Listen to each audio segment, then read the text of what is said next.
A ƙoƙarin da take yi na samar da sauƙi ga al'umma, musamman a yanayin matsin tattalin arzikin da ake fuskanta, uwar gidan gwamnan jihar Zamfara Hajiya Huriya Dauda Lawal ta tallafa ma dubban mata da kayayyakin abinci, atamfa da kuɗaɗe a garuruwan Kuciri da 'yan Doton Daji, dukkaninsu a ƙaramar hukumar mulkin Tsafe. Daɗi ni jiya kuma muna ta godiya.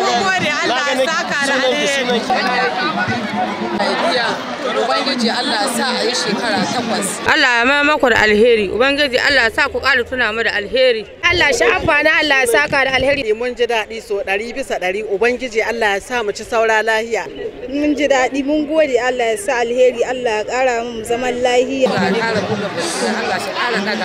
Uwar gidan gwamnan ta kuma jajanta ma shugabannin al'ummar garuruwan guda biyu bisa ayyukan ta'addancin da suke fuskanta, ta kuma jaddada ƙudurin gwamnati mai ci yanzu na ci gaba da kare rayuka da dukiyoyin al'ummar jihar.